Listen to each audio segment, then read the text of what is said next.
Más de uno. Madrid Norte. François Congosto. Onda Cero.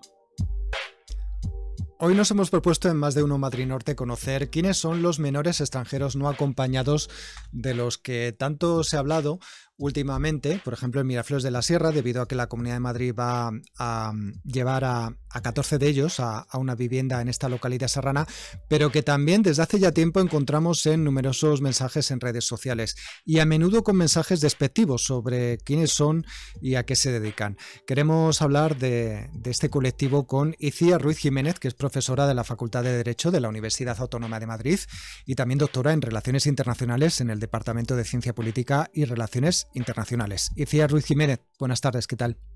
Hola, buenas tardes. Bueno, nos gustaría arrojar un poco de luz sobre quiénes son estos menores, por ejemplo, de dónde provienen, porque tenemos esa idea, esos comentarios que vemos en redes, pero ¿de dónde son estos chicos habitualmente? Bueno, hay una enorme diversidad, ¿no?, de procedencias, y además hay que pensar que son muy diversos. Cuando hablamos de menores no acompañados, siempre como tenemos una imagen muy determinada de adolescentes provenientes fundamentalmente de Marruecos, pero en realidad es un colectivo enormemente diverso. Hay niños y niñas menores de 12 años, hay adolescentes y provienen de muy diversos países. Algunos de ellos provienen de África del Norte o también del África subsahariana, que han llegado a través de las pateras. Otras personas otros niños y niñas provienen de América Latina y vienen sin familia, están aquí, no están acompañados. Uh-huh. Y lo importante en el caso de todos ellos, de esa enorme diversidad de situaciones, es el hecho de que al no tener sus padres con ellos, al estar no acompañados, pues existen toda una serie de obligaciones que tiene el Estado español en base a la Convención de los Derechos del Niño, ¿no? Y la principal obligación es la tutela y cuidado de todos esos niños y niñas y adolescentes. Uh-huh.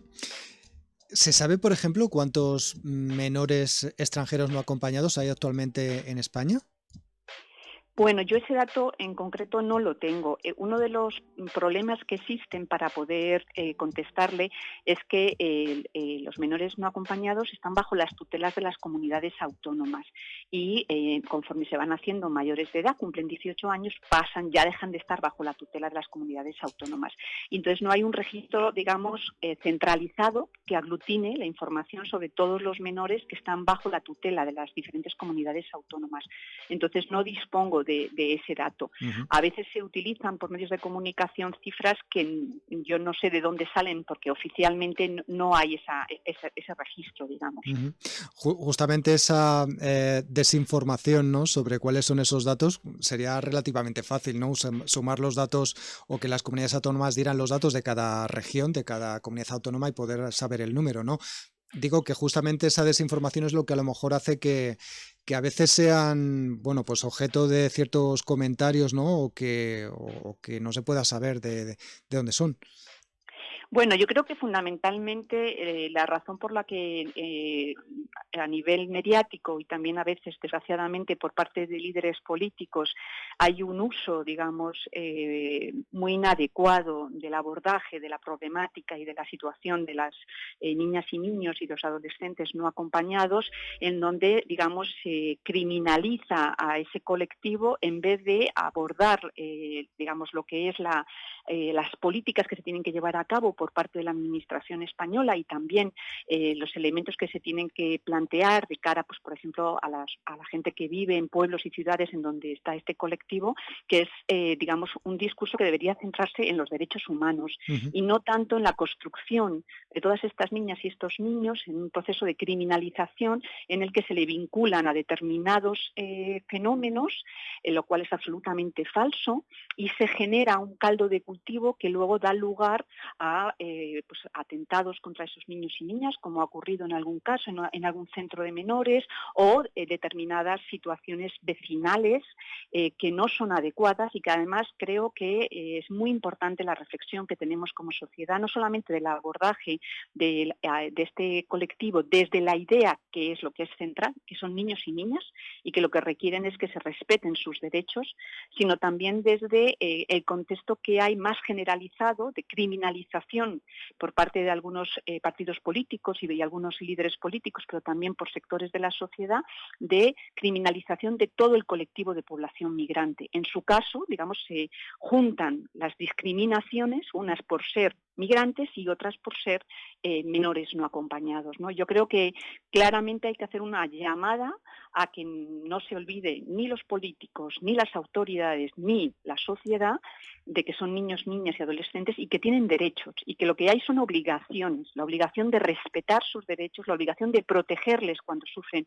violencia y discriminación y el derecho a que se haga efectivos sus derechos, el derecho a la educación, el derecho a la sanidad, el derecho a una vivienda digna, derechos que son con los cuales deberíamos evaluar las políticas que, por ejemplo, se puedan llevar a cabo desde la Comunidad de Madrid o desde un ayuntamiento concreto de la Sierra Norte de Madrid en relación a la presencia de un espacio donde estos niños y niñas viven y deberían ir al colegio en condiciones de igualdad con el resto de la población menor de edad de esa localidad. Hay muchos elementos de los que deberíamos estar debatiendo, ¿no? Cuando se está planteando, pues por ejemplo, la llegada de un piso, de un chalet en el cual van a vivir niños y niñas menores no acompañados. Y esos elementos fundamentalmente deberían ser, si estamos o no, como sociedad y como autoridades, cumpliendo con lo que dice la Convención de los Derechos del Niño, que establece obligaciones muy precisas y que yo creo que muchas veces se invisibilizan y no se habla de ello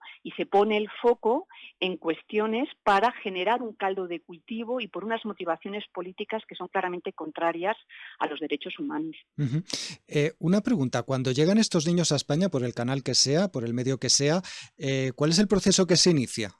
¿En qué consiste? Pues una vez llegan, hay una serie de protocolos para la identificación de estos menores, de si son menores que vienen no acompañados y segundo, de dónde proceden, cuál es su nacionalidad y tercero, se les hace en ocasiones, sobre todo en el caso de adolescentes, se les hace unas pruebas de edad para identificar si son menores o mayores.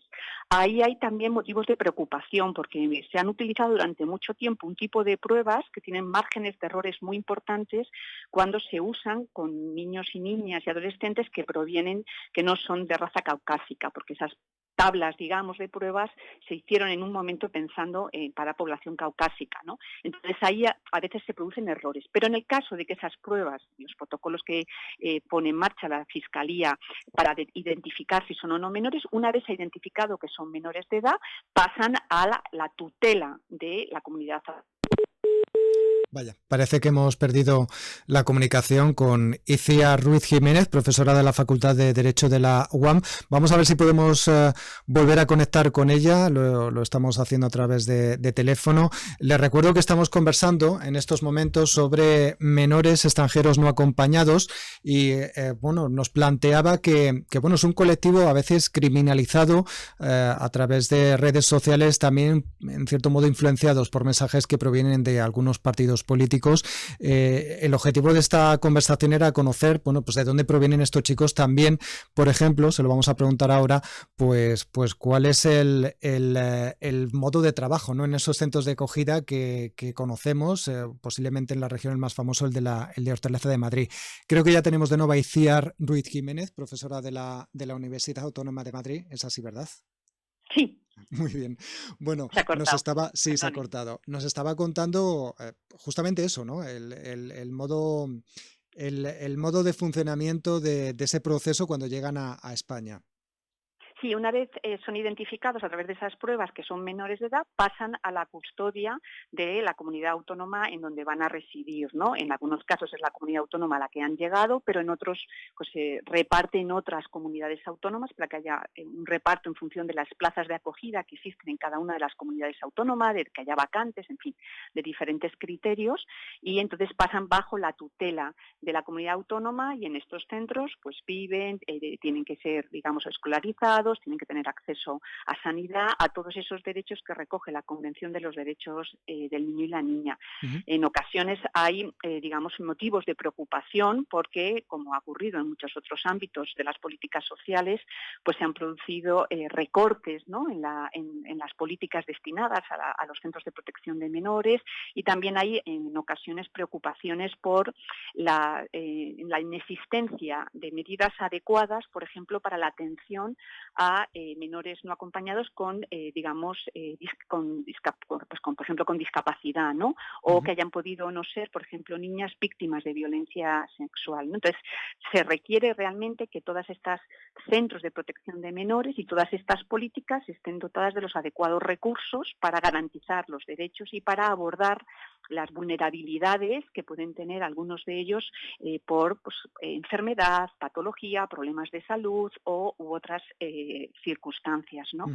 En este sentido, algunas organizaciones de derechos humanos pues vienen un poco alertando de que los procesos, por ejemplo, que ha pasado también en otros ámbitos de las políticas públicas de privatización y de gestión privada de todas estas residencias y centros de menores en un contexto de recursos escasos, de precarización y en contextos en donde muchas veces ni siquiera las personas que trabajan en esos centros reciben salarios dignos, pues evidentemente esas situaciones en ocasiones no son las más adecuadas y las más idóneas para poder,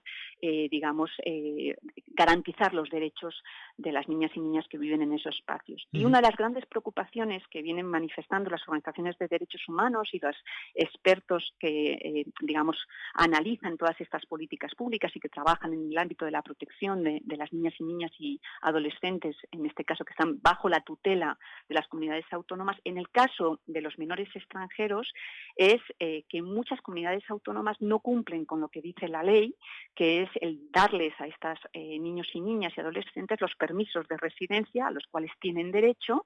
No se tramitan esos permisos de residencia entre las delegaciones de gobierno y cuando estas personas llegan a la mayoría de edad, pues se encuentran en una situación de irregularidad en España, ¿no? Entonces hay una serie de elementos que deberían modificarse, es decir, debería de dotarse de recursos adecuados, no solamente, por supuesto, a todo lo que tiene que ver con la protección de todos los menores en España, ¿no?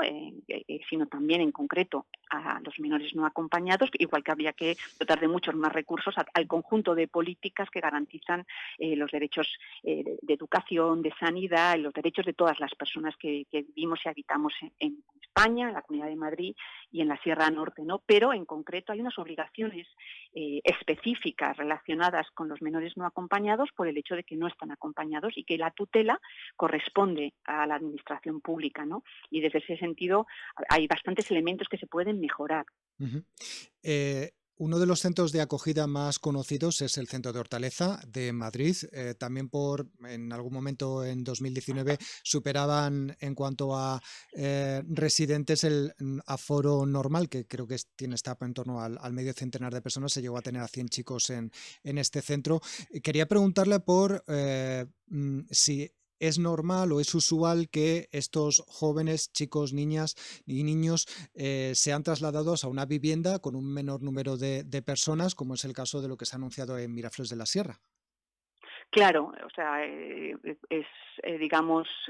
múltiples recomendaciones del Comité de los Derechos del Niño y de otros mecanismos de derechos humanos de que es mucha mejor la atención que pueden recibir cualquier menor, incluyendo los menores extranjeros, pero cualquier menor bajo tutela en este caso de la Comunidad de Madrid, que las condiciones de los centros sean más pequeños, que no haya masificación, saturación, inseguridad, escasez de medios, todos esos elementos que han venido ocurriendo en el centro de acogida de Hortaleza, que es un centro de primera acogida, luego deben ser distribuidos en espacios, en pisos o en centros más pequeños en donde se pueda llevar a cabo una atención mucho más personalizada y que pueda ayudar a todos estos niños y niñas y que se puedan garantizar sus derechos de una forma mucho más adecuada, ¿no? Es decir, que el caso de esta vivienda en Miraflores sería, digamos, una segunda fase en ese acogimiento, ¿no? Exactamente. ¿Y existen otro tipo de opciones, ¿no? Para siguientes fases? Por ejemplo, una familia que quiera a lo mejor acoger a uno de estos chicos, chicas, ¿existe, por ejemplo, esa opción?